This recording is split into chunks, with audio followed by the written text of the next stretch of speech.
Welcome to Mr. White Horror. Story 1. The Trail That Breathed. You are about to hear 10 accounts that were never meant to leave the mountains. 10 stories from hikers who went into the Appalachian wilderness and came back as something slightly less than themselves. Some returned with injuries. Some returned with gaps in their memory that no doctor could explain. And a few returned speaking in hushed tones about things they had seen between the trees, things that had no business existing in a rational world. These are not campfire tales. These are not embellishments born from boredom or too many drinks by a fire. These are first-hand accounts, documented as faithfully as the witnesses could manage, from people whose lives were permanently fractured by what happened to them out there in those ancient, breathing hills. Pull up a chair, turn off the lights, and whatever you do, do not go hiking alone. Marcus Delgado had been hiking the Appalachian Trail for 11 years by the time he turned 43. He was not a weekend warrior with a brand new pack and a fresh pair of boots. He was the real thing, a man who had logged over 4,000 miles across the eastern seaboard, who could read weather patterns by the color of the sky, who knew which plants were safe to eat and which would kill him in under an hour. His gear was worn and comfortable, his navigation instincts sharp, and his respect for the wilderness was genuine and earned through hard experience. He was, in every measurable way, exactly the kind of person you would want beside you when things went wrong. In late September of 2020, Marcus set out on a solo section hike in the Great Smoky Mountains National Park, planning to cover roughly 60 miles over 7 days, from Fontana Dam up through the Smokies and out near Davenport Gap. He had done sections of this trail before. He was familiar with the terrain, the shelters, the typical wildlife patterns. He had his GPS device charged and loaded, his emergency beacon tucked in the top pocket of his pack, and 3 days of food more than he actually needed. By every metric, this was a well-planned trip undertaken by an experienced outdoorsman. The first 2 days passed without incident. He made good time, camped at Molly's Ridge Shelter the first night, and pressed on toward Spence Field the second day. The weather was ideal, cool, clear, with that particular quality of autumn light that makes the Smokies look like a painting. The leaves were just beginning to turn, the reds and golds bleeding into the green canopy in slow, beautiful patches. Marcus felt, as he always did in those first days of a long hike, completely and entirely at peace. The strangeness began on the morning of the third day. He woke in his tent before dawn with the distinct and unshakable feeling that something was watching him. Not the casual alertness that comes from sleeping outdoors, that low-level animal awareness of rustling leaves and distant owl calls. This was different. This was specific. He lay very still in his sleeping bag and listened, and what he heard was nothing. That was the problem. The Smokies at 4 in the morning are never silent. There are always insects, frogs near water sources, the distant movement of deer or raccoons through undergrowth. But outside his tent, there was absolute surgical silence. He unzipped the tent slowly, telling himself it was a bear. A black bear would explain the silence, other animals going still in the presence of a predator. He had encountered bears before. He knew the protocol. He reached for his bear spray, clicked off the safety, and pushed the tent flap open. There was nothing there. The clearing where he had camped was empty, blue-gray in the pre-dawn light, the trees standing at the edges like tall, patient figures. But as he scanned the tree line, Marcus noticed something that made his stomach drop through the forest floor. The trees at the northern edge of the clearing, a stand of old-growth hemlocks he had noted before setting up camp, were wrong. Not wrong in an obvious way. Wrong in a way that took him almost 30 seconds to identify. They were leaning toward him, not swaying in wind. Leaning. Statically, impossibly, at an angle that defied. Their massive trunks angled in his direction like the necks of curious animals bending down to examine something small on the ground. He blinked. He rubbed his eyes. He looked away and looked back. The trees were still leaning, still angled, still pointed at him with that awful, silent intention. Marcus broke camp in 4 minutes.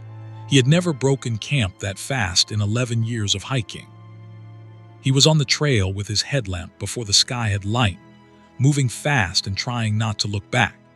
But as the morning came up around him, as the light filled the forest and birdsong slowly returned to the world like a radio being turned back on, he began to feel foolish. Trees didn't lean. He had been disoriented from sleep. The angle of the pre-dawn light, the shadows, the strange way exhaustion could distort perception. There were 100 rational explanations.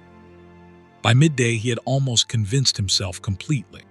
He stopped at a stream crossing to refill his water bottles and eat a handful of trail mix, and it was there, crouching by the water with his filter pump working steadily, that he felt the trail breathe. There is no other way to describe what happened.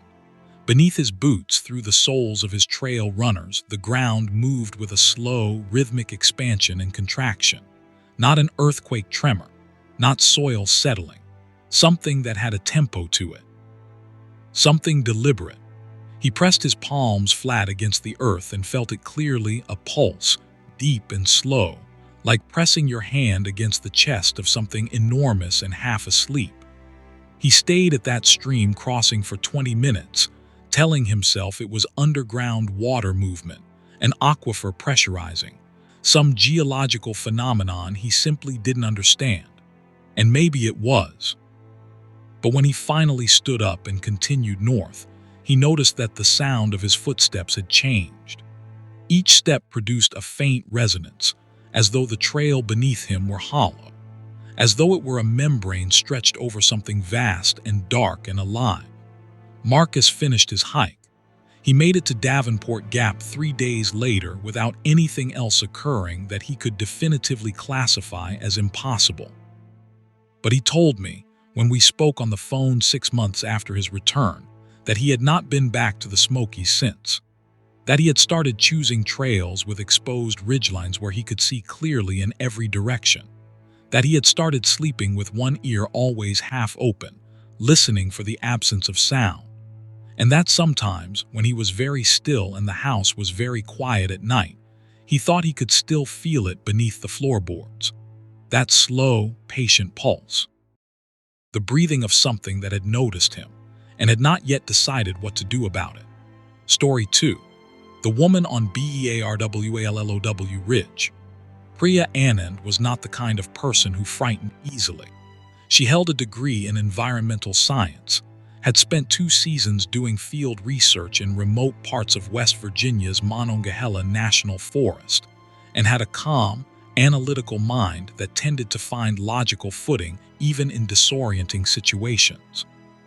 She was 31 years old, physically fit, and had been hiking solo for 8 years. She carried a personal locator beacon clipped to the shoulder strap of her pack, always told someone her itinerary before departing, and checked weather forecasts compulsively. She was, by any reasonable assessment, a responsible adult making careful choices.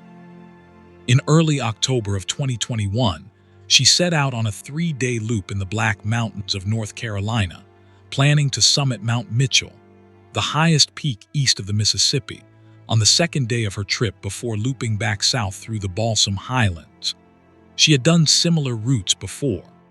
The terrain was familiar, the weather forecast was favorable, and she was looking forward to 3 days of solitude and clear autumn air. She saw the woman for the first time on the afternoon of her first day, roughly 7 miles into the trail. She was rounding a bend on a section of path that cut along the eastern face of Bearwallow Ridge, the slope falling steeply away to the right toward a hollow choked with rhododendron, when she spotted a figure standing at the edge of the trail approximately 300 yards ahead. A woman, standing very still, facing away from Priya, looking out over the hollow. Priya's first reaction was mild annoyance. She had chosen this route partly for its low traffic, and another hiker at this location on a Tuesday afternoon in October was unexpected but not remarkable. She called out a greeting. The figure did not respond, did not move. Priya continued walking, closing the distance, And as she got closer, she began to register details that made her slow her pace without quite understanding why. The woman was wearing a dress, not hiking clothes. A dress, dark green, long enough to brush the tops of her boots. Her hair was loose and very long, hanging well below her shoulder blades, the color of old wood. She was not wearing a pack. She was simply standing at the edge of the trail with her back to Priya, looking down into the rhododendron hollow with an absolute stillness that Priya would later describe as less like standing and more like having been placed there. Priya stopped 20 feet away. "Hello," she said again, louder this time. The woman turned her head, not her body, just her head, rotating slowly to the side until her profile was visible, and then just a fraction further than felt natural, the neck at an angle that Priya's brain flagged as wrong before she could articulate why. The woman's face was in partial profile. Priya could see a high cheekbone, a long jaw, and eye. The eye was open, looking at nothing visible. Looking at the space slightly above and to the left of where Priya stood, with an expression that was not blankness but something that had passed through blankness on its way to somewhere else entirely. "Are you okay?" Priya asked. Her voice was steady. She was proud of that later. The woman did not answer. She turned her head back slowly to face the hollow again. And then she stepped off the trail, not down the slope, off the trail, into the air above the hollow. She stepped off the edge of the ridge as though there were solid ground where there was only a 60-foot drop into a tangle of rhododendron and mountain laurel, and she stepped with the casual confidence of someone descending a single stair. And then she was simply not there. No crash of undergrowth, no sound of impact, no cry. The hollow below was silent and undisturbed, the rhododendrons perfectly still in the windless afternoon. Priya stood at the edge of that trail for a very long time. She did not go to the ridge's edge to look down. She told me later that she knew she would not find anything, that whatever she had just seen had not fallen because it had not been subject to the same rules as falling things. She turned and looked at the trail ahead and the trail behind and the empty ridge and the bright October sky. And then she sat down on a rock and ate a granola bar with hands that were, she admitted, shaking noticeably. She camped that night at a designated site 2 miles further north, hanging her food bag carefully and checking the site perimeter twice before settling into her tent. She slept fitfully, waking several times with the conviction that someone was standing just outside the tent wall. Each time she woke, she listened for the silence she had started to associate with wrongness, but the forest sounds continued normally: insects, wind, the occasional call of a barred owl. She told herself she was rattled. She told herself she had seen another hiker lose her footing, and she had been too far away to see where the woman had landed. She told herself everything rational people tell themselves when the irrational insists on being real. On the summit of Mount Mitchell the next morning, in brilliant clear sunlight with a full view of the surrounding peaks, she checked the hiking forum she frequented on her satellite communicator. On a whim, she searched for reported incidents on Bearwallow Ridge.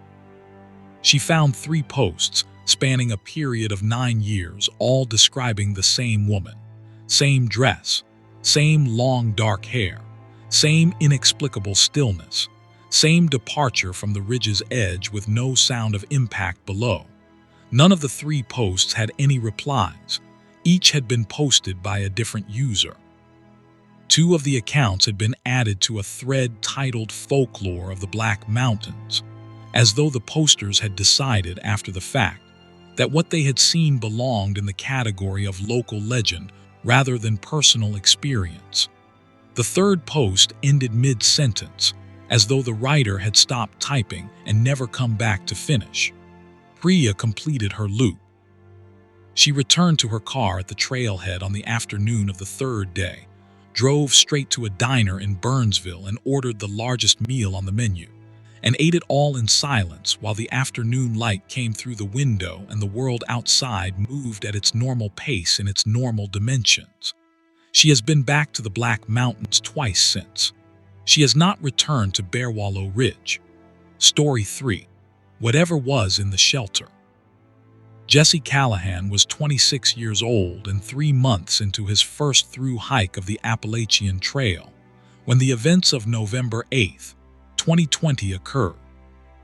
He had started at Springer Mountain in Georgia in early August, moving north through the summer heat and the southern highlands, and by the time he reached Virginia's Mount Rogers National Recreation Area, he had found his trail legs, his trail rhythm, and a small, loose community of fellow through hikers.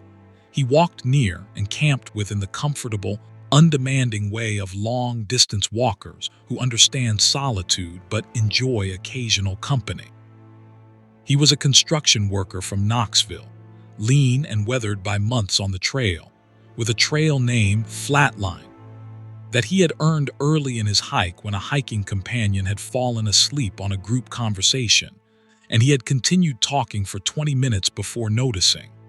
He was sociable and self-deprecating, and not, by his own assessment or anyone else's, prone to imagination or anxiety. He was exactly the wrong kind of person for something like this to happen to, which is perhaps why it affected him as completely as it did. He arrived at the Thomas Knob shelter in the early afternoon of the 8th, intending to stay the night. The shelter was roughly 5,000 feet in elevation, exposed to weather, surrounded by the strange open meadows and wind bent spruce trees that make the Mount Rogers area feel more like the Canadian Shield than the American South. The shelter itself is a standard Appalachian Trail 3-walled structure, a wooden lean-to with a sleeping platform, a tin roof, and a composting privy 50 yards down the hill. Jesse had stayed in dozens of identical shelters. He knew the drill. 2 other hikers were already there when he arrived, a couple he had met twice before on the trail, going by the trail names Moonrise and Tangle. They were setting up their sleeping arrangements on the far end of the platform and greeted Jesse with the easy familiarity of people who have orbited each other for months. A 4th hiker, someone Jesse did not recognize, was sitting alone in the corner of the shelter with his back against the wall and his knees drawn up, sleeping bag pulled up to his chin despite the relatively mild temperature. He had no visible gear beyond the sleeping bag. No pack, no food bag hanging from the bare cables outside, no shoes that Jesse could see. "Who's that?" Jesse asked Moonrise quietly, nodding toward the corner.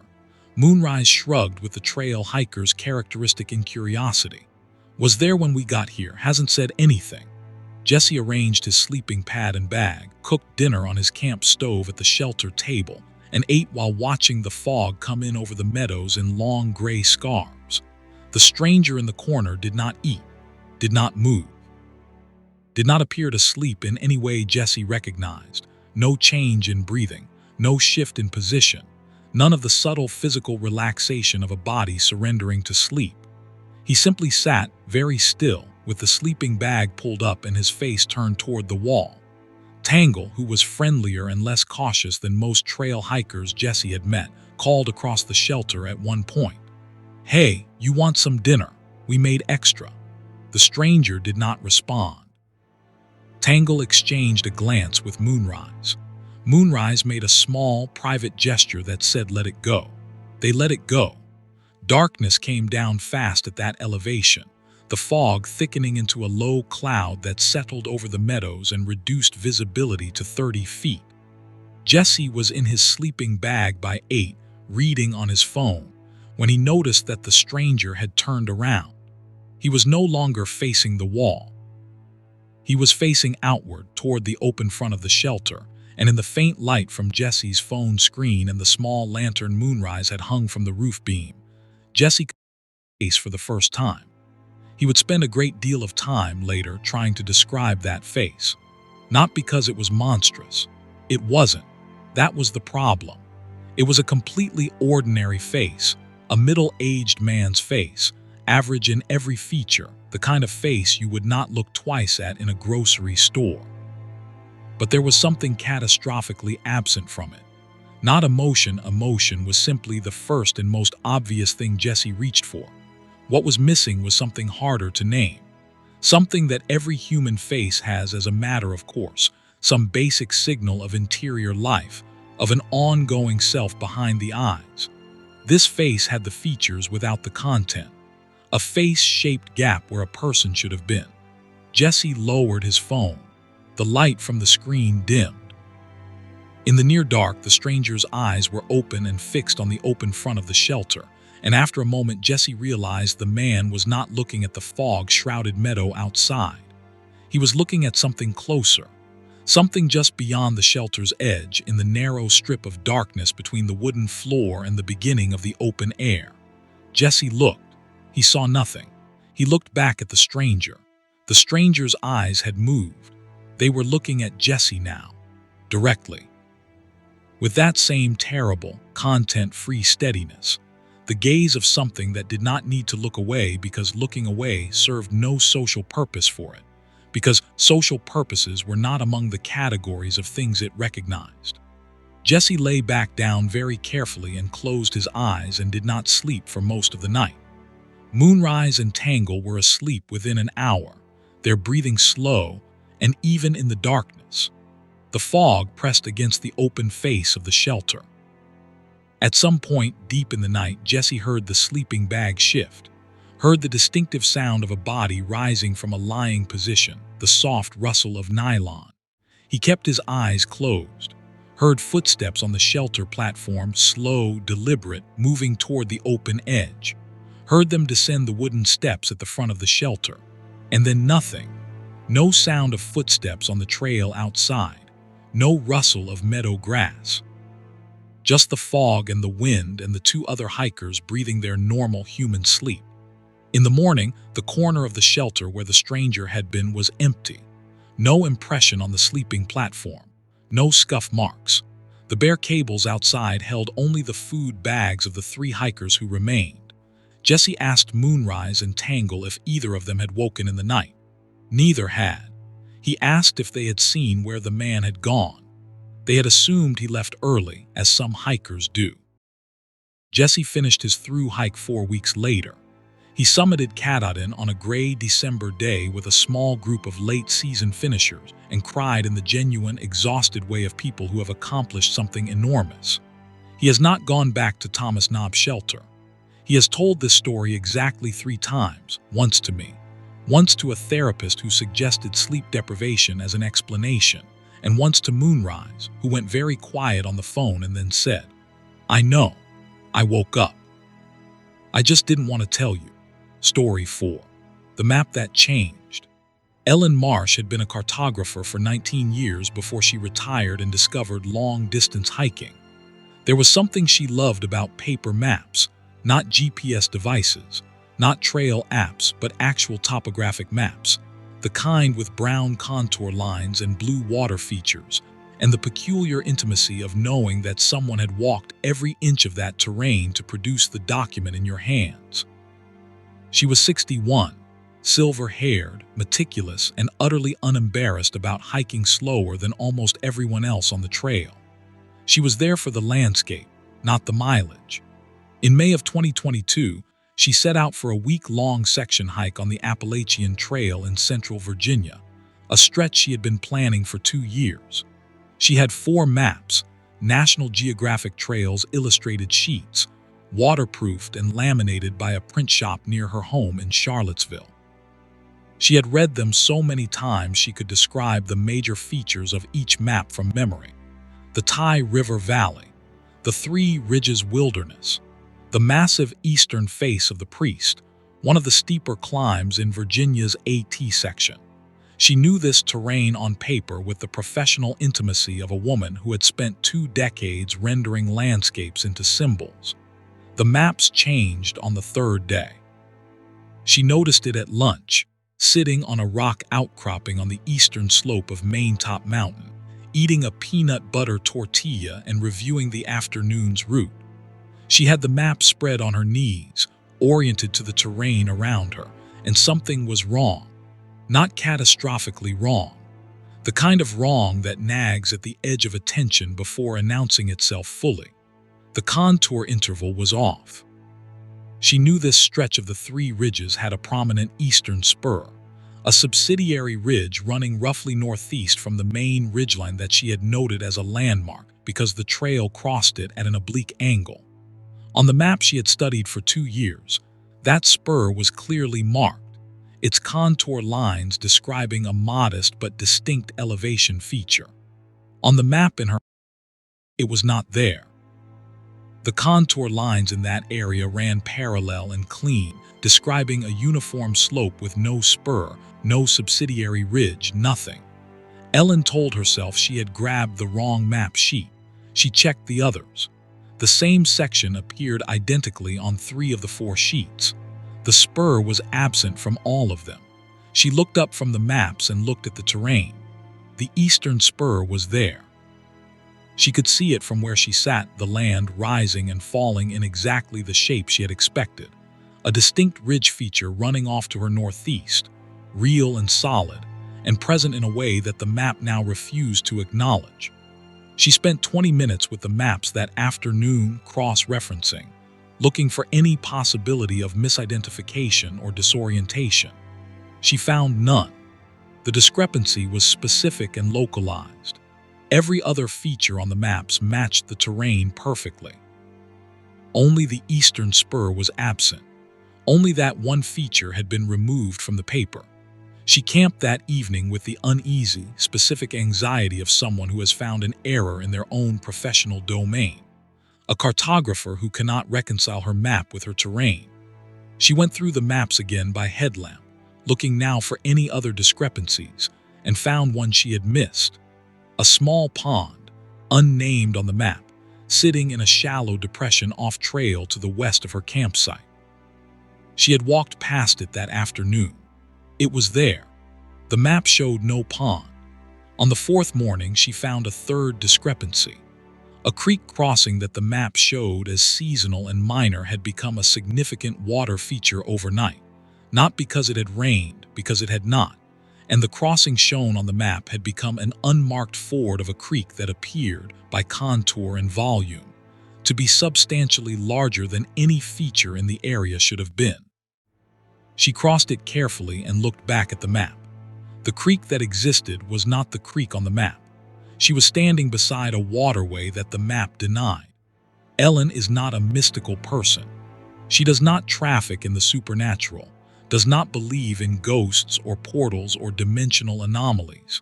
She is a woman of science and precision, and it was precisely her scientific precision that made what happened next so disturbing. She sat beside that creek and went through every possible rational explanation with the systematic thoroughness of a professional. Watershed changes since the maps were printed, flash flooding that had altered stream channels, map error, personal disorientation. She examined and rejected each possible professional care, and when she was done, she had no explanation that she could honestly defend.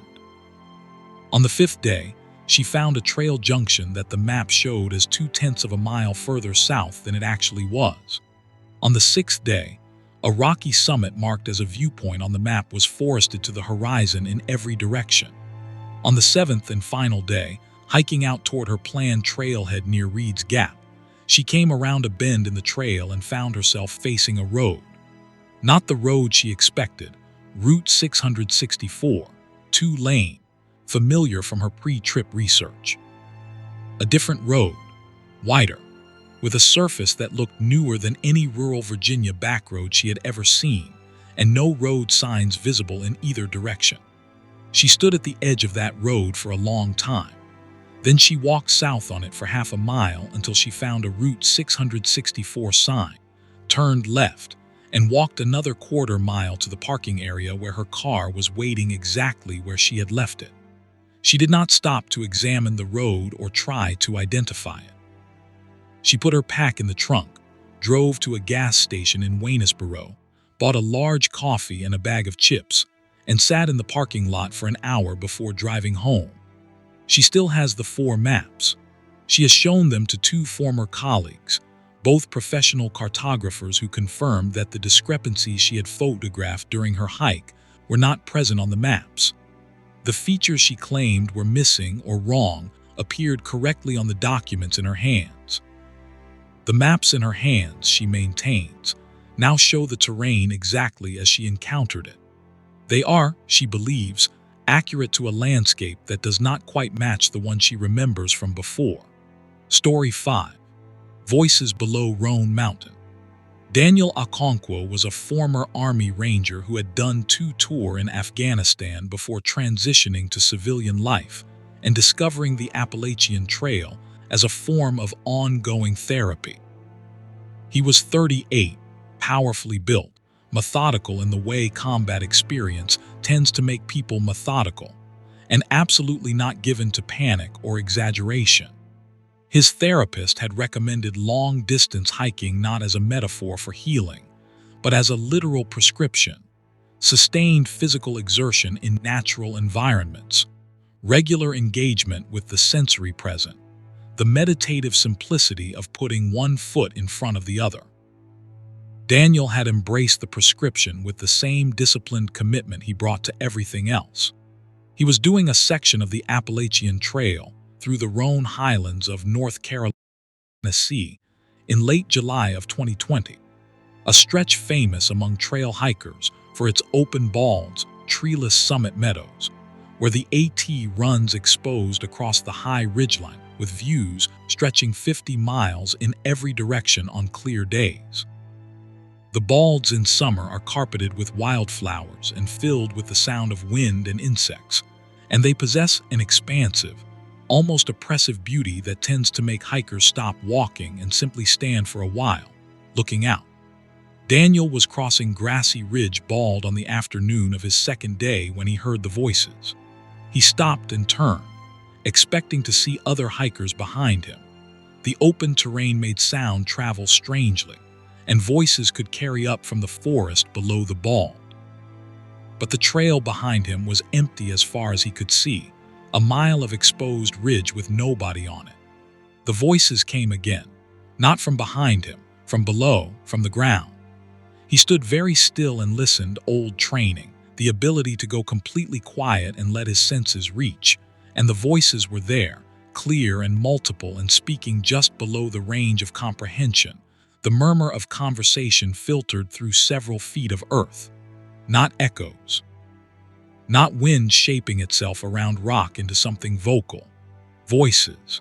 The undeniable cadence of human speech, the rise and fall of a back-and-forth exchange, coming up through the ground beneath his boots as though from a room directly below. He crouched down and pressed his ear against the soil. The voices got closer. Still not comprehensible, still just below the threshold of meaning, but unmistakably human, unmistakably conversational, and completely unexplained. He was on an open mountain bald at approximately 6,000 feet in elevation. There were no structures below him, no roads within 4 miles, no natural caves or hollow features marked on any map he had studied. There was nothing below him but soil and bedrock and the long mountain slope descending toward treeline. He took out his phone.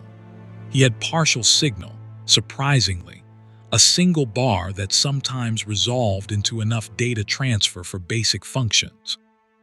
He pulled up the TopoMap app he used and examined the terrain below the bald in detail. Nothing. He switched to satellite view. The open meadow of the bald, the abrupt line where the trees began, the long slope descending through forest toward the valley. No structures, no excavations, nothing to explain voices underground. The voices continued for 8 minutes by his watch. He stayed crouched, listening, tracking any tone or volume, the way he had once tracked the sound of movement in buildings. Twice, something in the underground conversation shifted. The voices rose together briefly in what sounded like laughter, that distinctive rising, falling rhythm that is impossible to mistake for anything other than what it is. And the sound of it, muffled by earth and inexplicable and completely real, was one of the most disturbing things Daniel had ever heard. They stopped as suddenly as they had started. One moment they were there.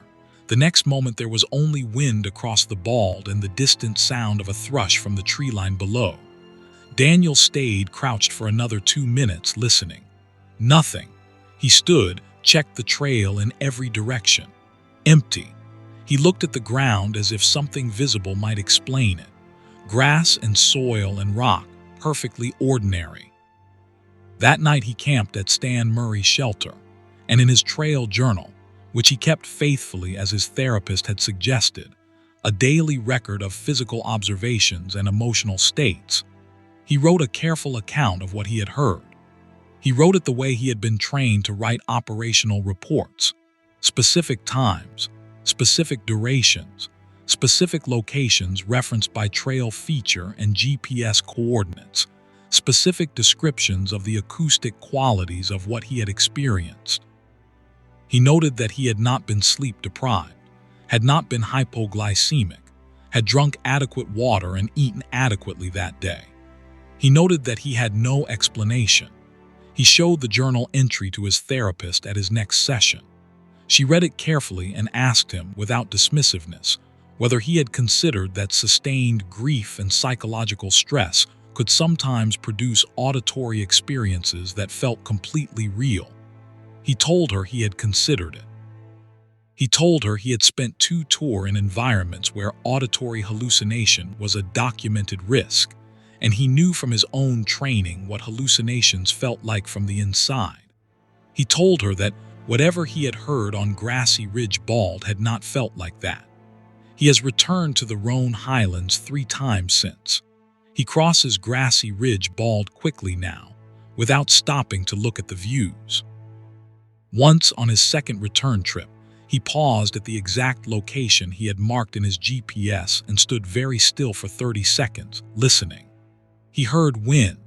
He heard a red-tailed hawk crying somewhere above the ridge.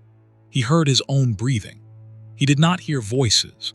He was not sure whether that was a relief or something worse, the possibility that whatever was walking down there had finished its conversation and moved on to somewhere else entirely. Story 6. The Child at Laurel Fork. Renata Vasquez had been a social worker for 14 years before burning out completely and spending 3 months on the Appalachian Trail as what she called a deliberate unraveling.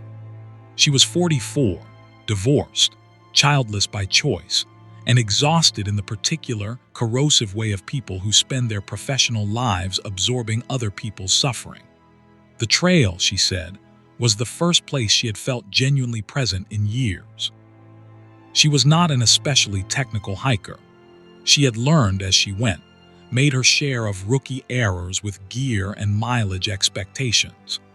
But she was emotionally resilient and observant, and had the particular quality of attention that comes from years of listening to people describe terrible things.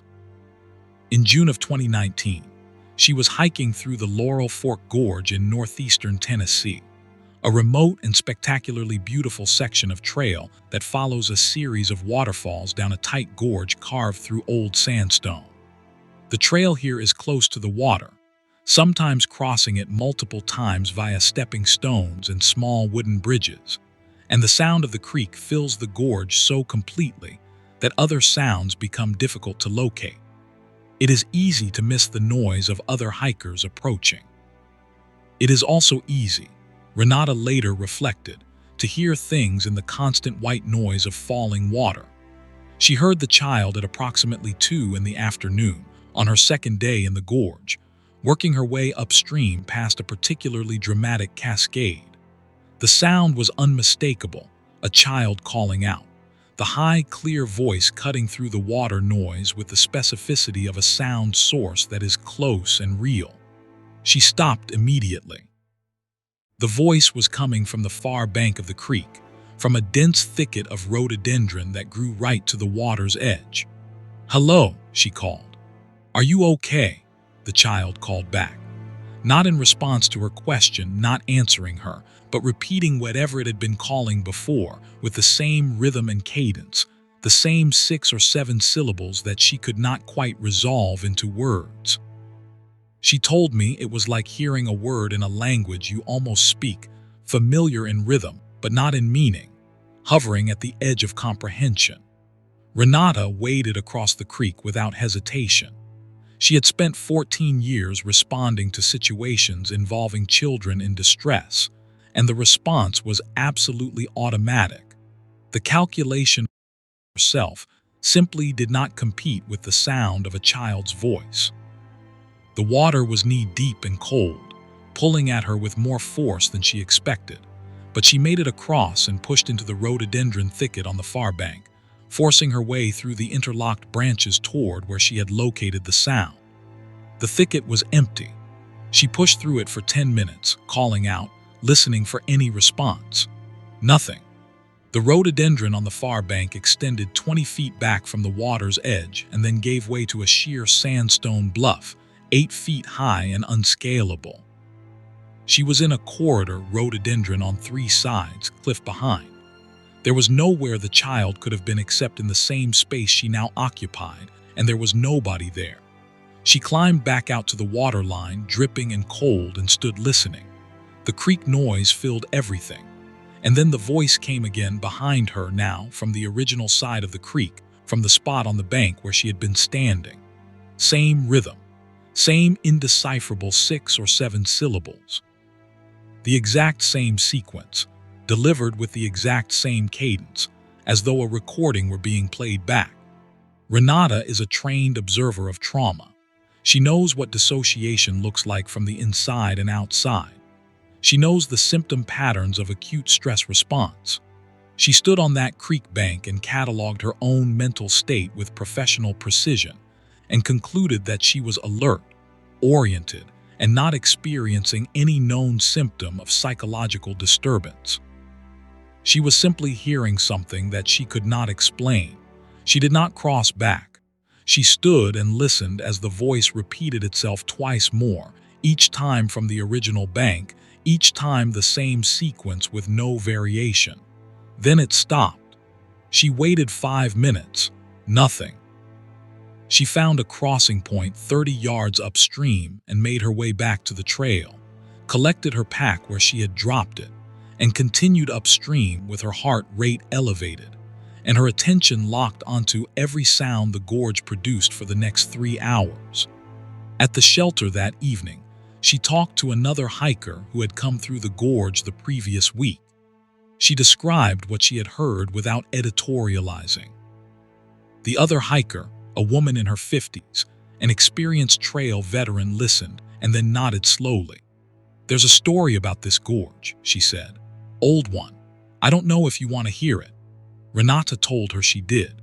The story involved a child who had drowned in Laurel Fork sometime in the late 19th century, a girl whose body had been carried downstream and never found.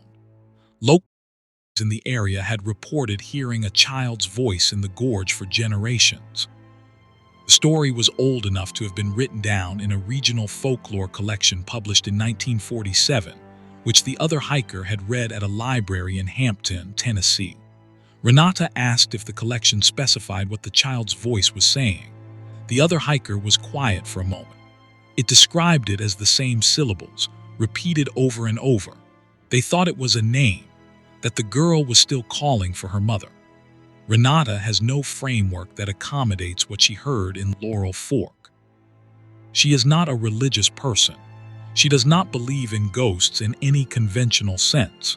She has, she told me, simply added the experience to the archive of things she has witnessed that cannot be explained, filed alongside the improbable resilience of certain clients, the inexplicable collapses of others, and the general tendency of reality to exceed the categories built to contain it.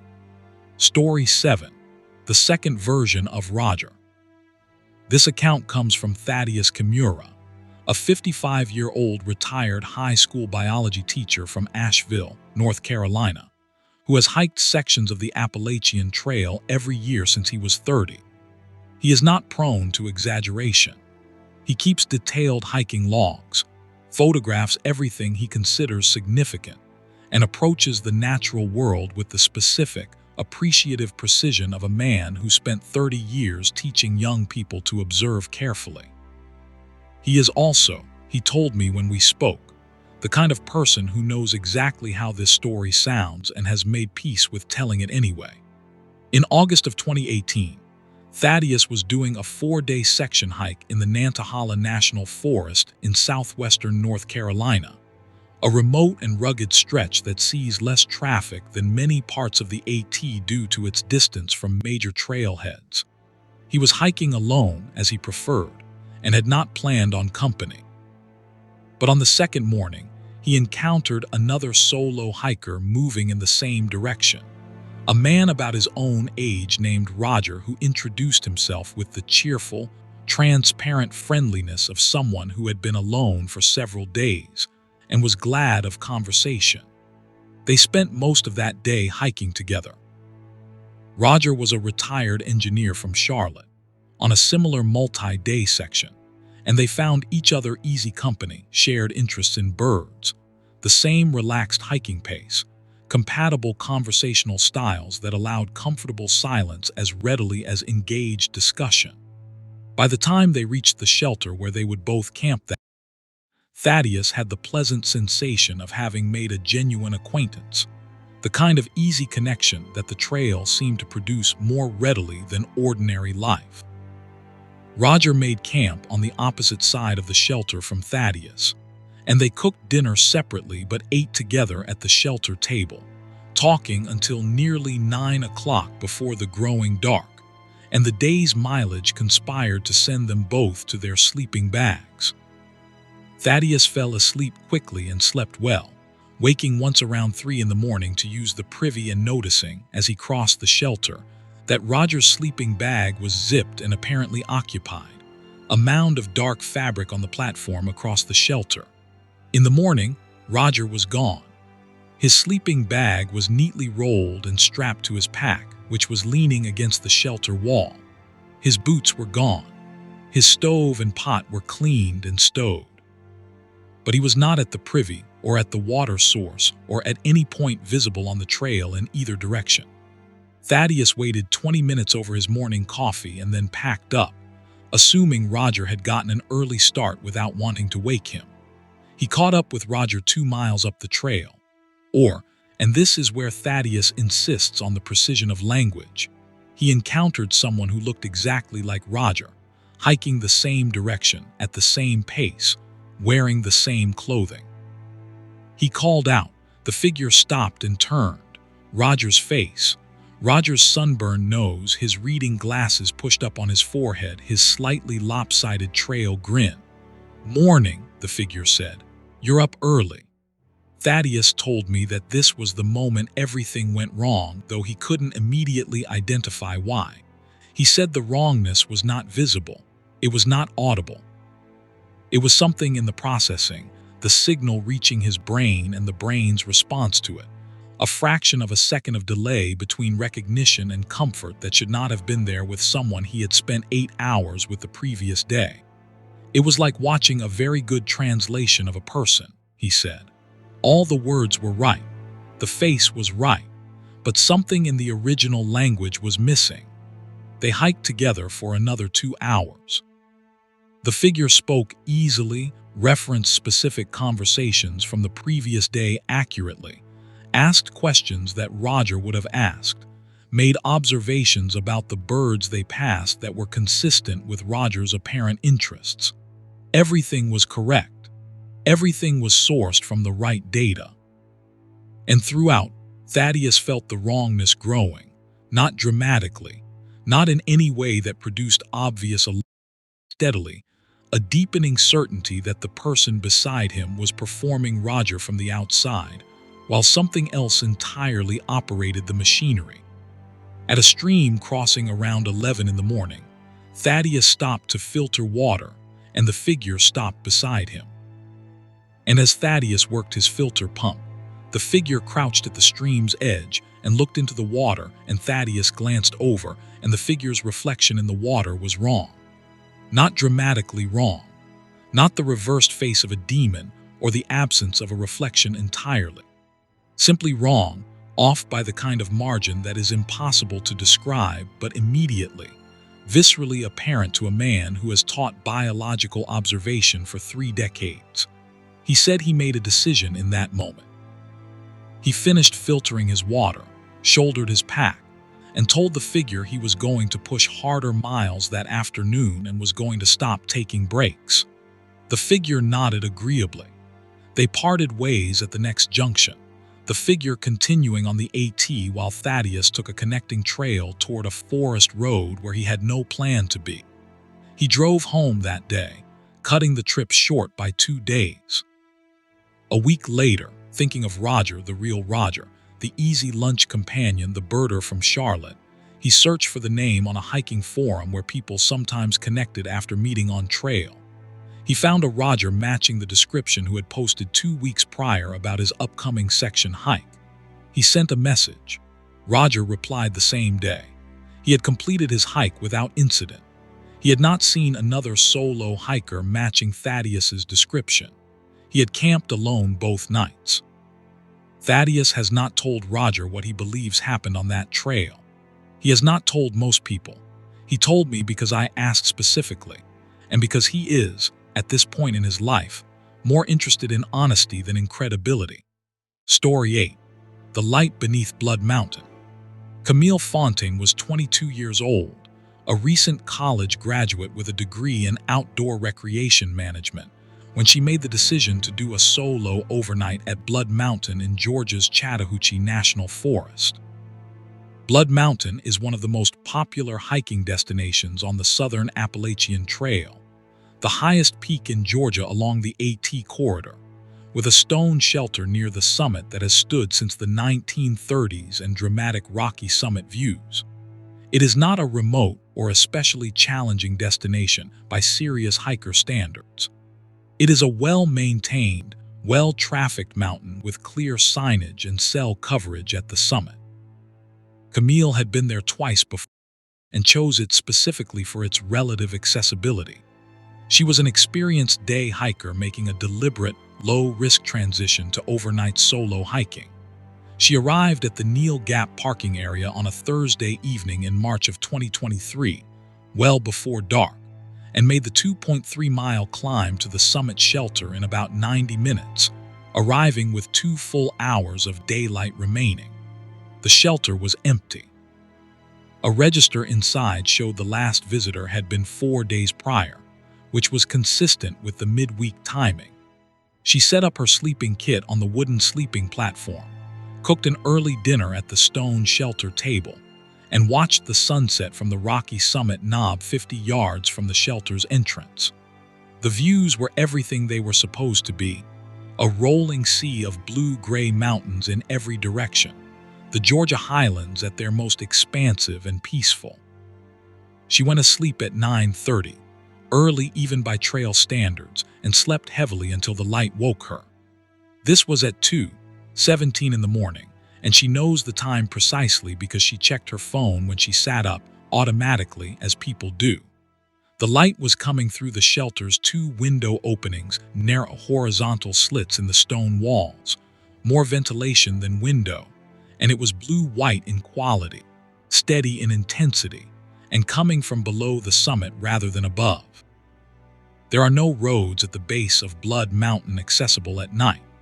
There is no source of artificial light in the valleys below that would produce a beam of sufficient intensity to illuminate a stone shelter from the outside. Camille knew this in the abstract, the way you know things you have researched before a trip, and she lay there for a moment making the automatic calculation of what the light could reasonably be before concluding that she could not account for it, and getting up to look. The view from the shelter's entrance revealed a source. On the slope below the summit, perhaps 200 vertical feet down from where she stood, the source of the light was moving, but moving in a way that disorganized her ability to describe it. Not moving through space with the trajectory of a beam or a carried light.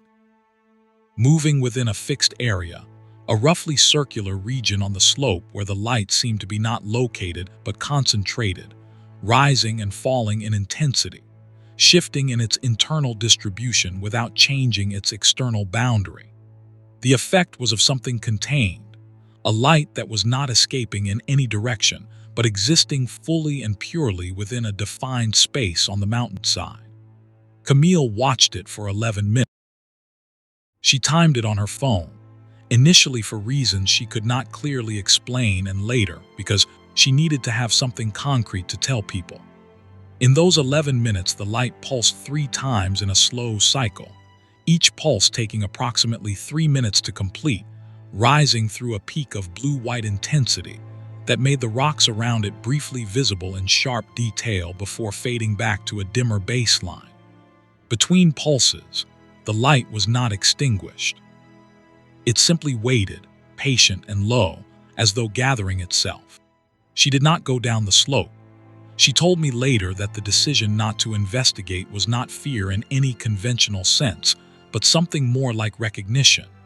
The feeling of encountering something that was not oriented toward her in either a threatening or a welcoming way, but was simply doing what it did regardless of her presence, and that descending that slope would not have been curiosity but intrusion. She stood at the shelter entrance and watched until the 11th minute, when the light began to contract, not fade, contract its boundary, pulling inward, the circular area of light shrinking in diameter while maintaining its intensity, smaller and smaller until it occupied a space roughly the size of a dinner plate, and then the size of a coin, and then nothing. She went back inside, lay down on the sleeping platform, looked at the stone ceiling in the dark for approximately an hour. Then she slept again, and in the morning she packed her gear and descended Blood Mountain in the early light, with the hikers going up already passing her on the trail, day trippers with day packs and trekking poles, and the cheerful, purposeful energy of people who have had enough sleep and enough coffee. She drove home and opened her laptop and searched for accounts of unusual lights near Blood Mountain. She found 14. Spanning 40 years of hiking forums, trail registers posted online, and 2 local newspaper articles from the 1980s. Most described a blue-white light on the southern or southwestern slope, observed between midnight and 4 in the morning, pulsing, self-contained, and departing without trace. The 1982 newspaper article quoted a Forest Service ranger who attributed the phenomenon to bioluminescent fungi, a known occurrence in certain Appalachian forests. The ranger had not personally observed it. No photograph in any of the 14 accounts adequately captured what the posters described. Camille added her account to a hiking forum and received, in the following week, 3 private messages from other hikers who had seen exactly what she described, and one because they did not know how to. Story 9. The repeating day on the PFEIFFER Ridge. Amos Whitfield was 67 years old, a retired judge from Knoxville, Tennessee, when he set out for a solo 5-day hike along a remote ridgeline route in the Shining Rock wilderness of North Carolina. He was not a fast hiker, but he was a consistent one, with 30 years of experience in the southern Appalachians. He kept a trail journal, wrote in it every evening before sleeping, noted weather, mileage, observations, and brief reflections on the day. It was these journal entries that eventually convinced him something had happened that he could not account for by any means available to a retired judge with a legal mind trained to weigh evidence. He began the hike on a Monday. His first journal entry describes a typical first day early start, moderate weather, 11 miles covered, camped on the eastern side of Shining Rock itself, ate dinner, wrote entry, slept well. Normal in every respect. Tuesday's entry describes a similarly ordinary day, 12 miles, better weather, good views from the open rocky sections, a conversation with a couple of other hikers going in the opposite direction who mentioned they were on the 3rd day of a 4-day trip. He camped that evening near Ivester Gap. Wednesday's entry is the first anomaly, not in its content but in its details, which are identical to Monday's entry in every verifiable particular.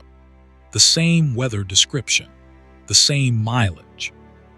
A campsite on the eastern side of Shining Rock, the same location as Monday night, the same meal eaten for dinner.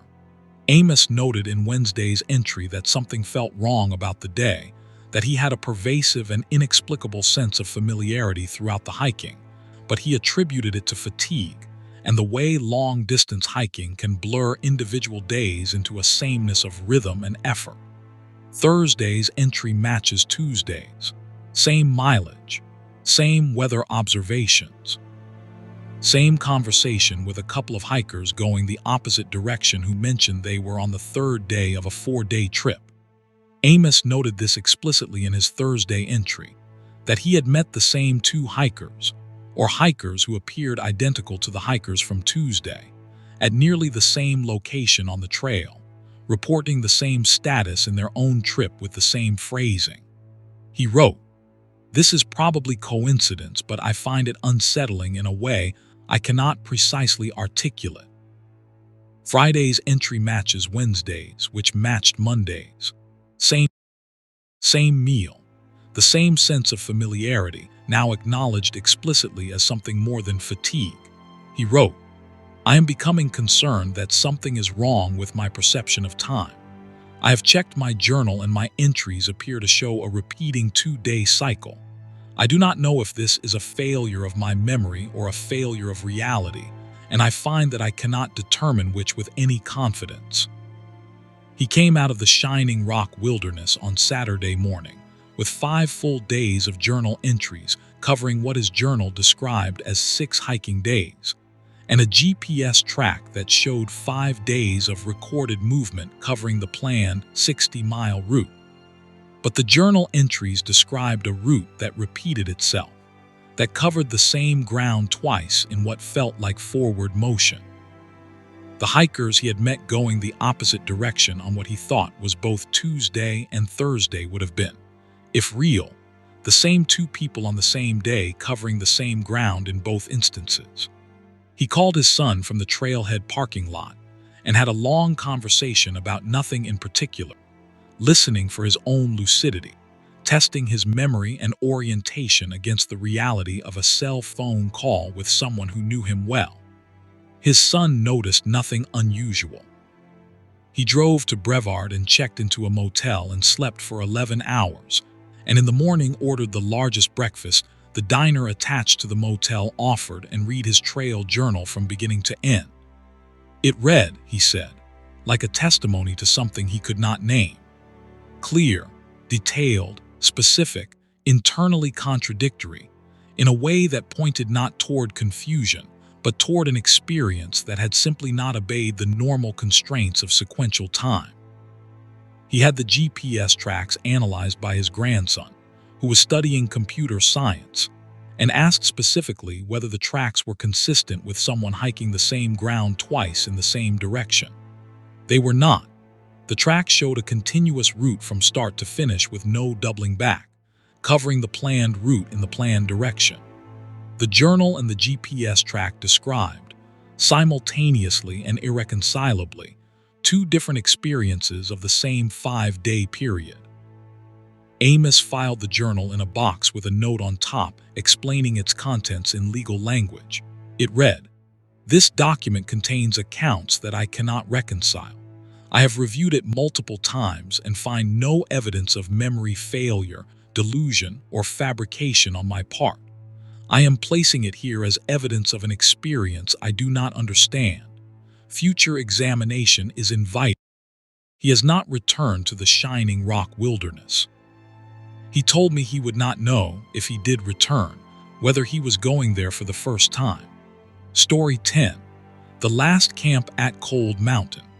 Sarah Odenkirk had been planning her hike to Cold Mountain since she read Charles Frazier's novel of the same name at the age of 16. She was 34 when she finally stood at the summit of the real Cold Mountain in the Shining Rock Wilderness of North Carolina, on a clear October afternoon with the Blue Ridge spread below her in every direction, and the autumn colors at their absolute peak. She had driven from her home in Richmond, Virginia, taken 3 days off work, and done the approach trail from the Sunburst Campground trailhead specifically to arrive at the summit in late afternoon light. She was there for the literary connection, the landscape, and the particular satisfaction of doing a thing you have promised yourself for 18 years. She had never done a solo overnight before. She had hiked in groups, gone on day hikes alone, but never camped by herself in a backcountry setting. Cold Mountain was her deliberate first attempt at this, chosen because the trail was well marked. The summit area was a known camping destination, and she had done sufficient research to feel prepared.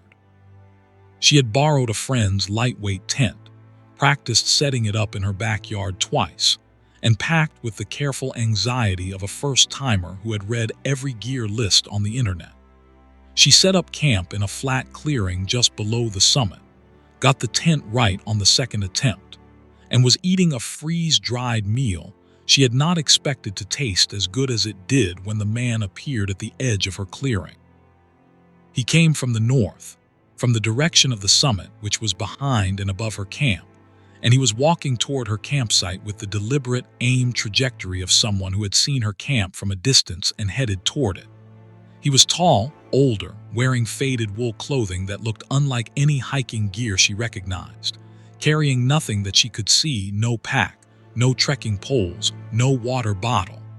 Sarah is forthright about her initial reaction. She was frightened.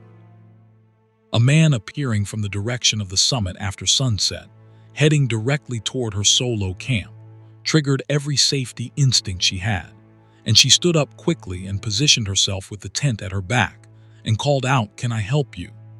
with the specific tone of someone who is afraid and is not hiding the fact. The man stopped at the edge of the clearing.